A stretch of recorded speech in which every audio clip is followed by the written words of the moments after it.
पावसाची एक संध्याकाळ होती आणि नुसतंच माझं शहरात प्रमोशन झालं होतं.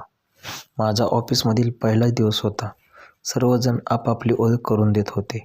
मीही माझी ओळख करून दिली होती. ऑफिसमध्ये पहिलाच दिवस असल्यामुळे माझं काम उरकलं नव्हतं आणि आज रूमवर जाण्यासाठी मला उशीर होणार होता. कारण पावसाची रिपरिप चालू झाली होती. शहराच्या त्या जुन्या रस्त्यावर पावसाची रिपरिप चालू होती. हवेत तोच ओल्या मातीचा सुगंध दरवळत होता, जो मनाला नेहमीपेक्षा चांगलाच आनंद देत होता. मी आर्यन. खेडेगावात माझी बदली नुसतीच शहरात झाली होती. शहरातील पहिला पाऊस पहिल्यांदाच मी अनुभवत होतो. माझ्या हातातील छत्रीला मी सोडून दिलं आणि धावत असणाऱ्या त्या कोपऱ्यातील कॅफेमध्ये जाऊन आश्रय घेतला. माझे केस ओले झाले होते आणि चष्म्यावर पावसाचे थेंब साचले होते. मी चष्मा पुसला आणि आजूबाजूला नजर टाकली. कॅफेमध्ये कॉफीचा आणि जुन्या पुस्तकांचा सुखद असा वास येत होता. मनाला प्रश्न वाटू लागला आणि इकडे तिकडे नजर टाकली. अचानक खिडकीच्या बाजूला असलेल्या एका टेबलावर पडली.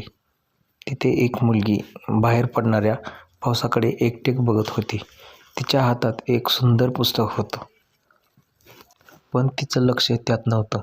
माझं हृदय क्षणभरासाठी थांबलं होतं. मी रिया असा आवाज तोंडातून नकळत बाहेर काढला. कॉलेज संपून 5 वर्षे झाली होती. ती तशीच होती. साधी हेअरस्टाईल, गोरापान रंग, भरदार शरीर आणि कानात तेच लहान झुमके. कॉलेजमधील सर्व मुलं तिच्यावर फिदा असत, पण तिची अदाही. मी संकोचित तिच्या टेबलापाशी गेलो आणि तिला म्हणालो, "एक्सक्यूज मी, ही जागा रिकामी आहे का?" रियाने चमकून वर बघितलं. क्षणभर तिला ओळख पटली नाही. मग ती डोळ्यात जुनी चमक आली.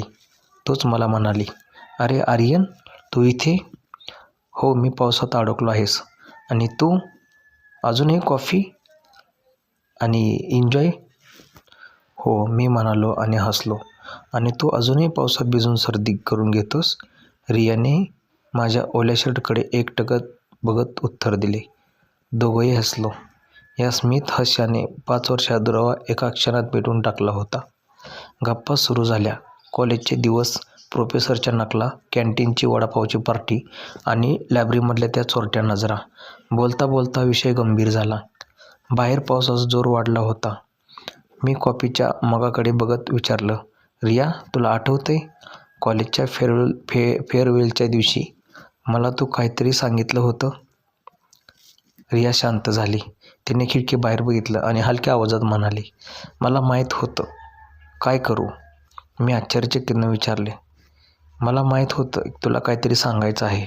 मी पूर्ण दिवस तुझी वाट बघत होते. मला वाटलं तू येशील, बोलवशील, पण तू आलाच नाही." तिच्या आवाजात एक जुनी तक्रार होती. मला स्वतःचाच राग आला.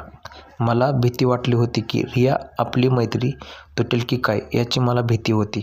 रियाने हळूच माझ्या हातावर हात ठेवला. तिचा स्पर्श आजही तितकाच उबदार होता. ती म्हणाली, "आर्यन, मैत्री तुटली असती तर प्रेम सुरू झालं असतं ना? आपण उगाचच 5 वर्ष आपल्या आयुष्यातील वाया घालवलीत." मी तिच्या डोळ्यात बघितलं. तिथे मला तेच प्रेम दिसलं जे 5 वर्षापूर्वी मी शोधत होतो. "मग आत्ता उशीर झालाय का?" मी निरागस मनाने तिला विचारलं. रिया हसली. तिच्या गालावरचे ते गोड खळी अजूनही तशीच होते. "पाऊस थांबला नाही अजून, आर्यन, आणि कॉफी अजून संपत नाहीये.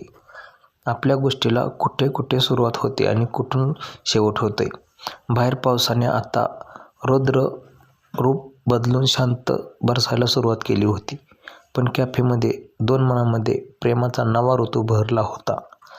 पाऊस थांबला होता, पण त्याच्या प्रवासाला आता कुठेतरी सुरुवात झाली होती. ती मला म्हणाली, "आपण खूप दिवसातून भेटतोय, एक मिठी तरी मार."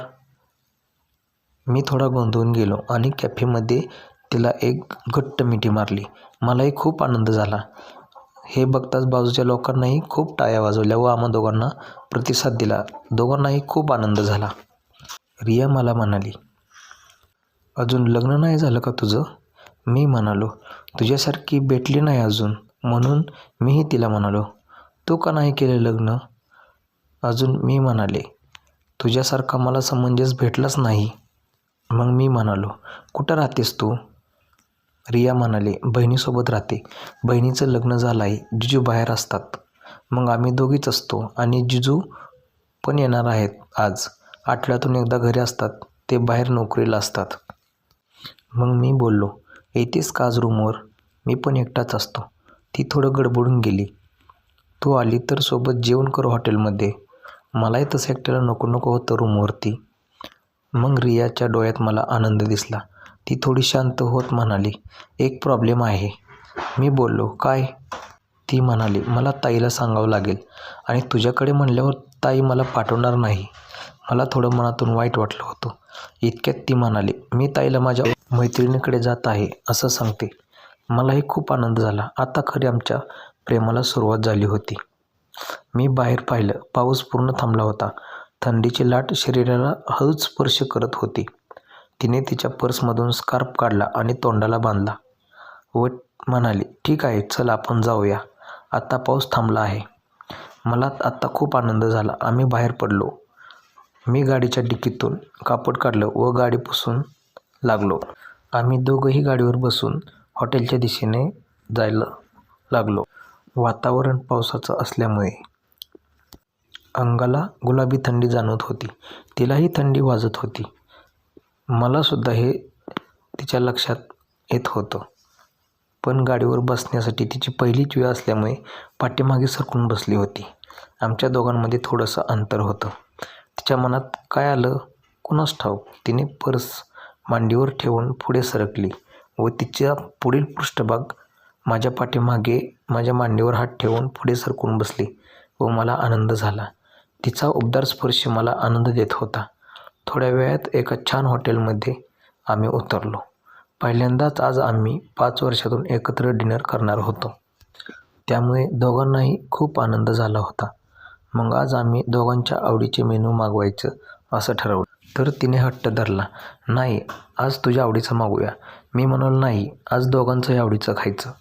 मग आम्ही दोघांच्या आवडीच्याही डिशेस ऑर्डर केल्या. थोड्या वेळानंतर आमच्या टेबलवरती दोघांचं जेवण आलं.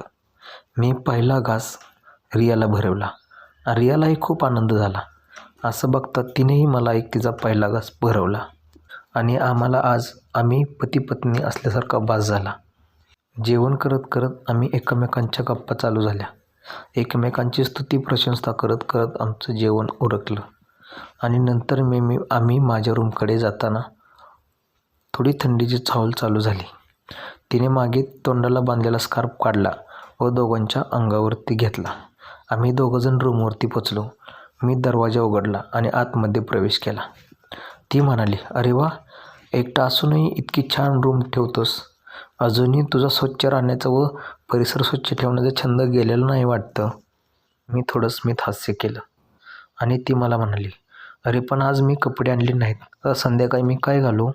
मी म्हणालो, टेन्शन घेऊ नको, माझ्याकडे नाईट पॅन्ट आणि टी शर्ट आहे, चालेल का तुला? हो चालेल.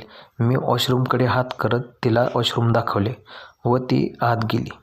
आत गेल्यानंतर थोड्या वेळानंतर फ्रेश होऊन वॉशरूममधून बाहेर आली.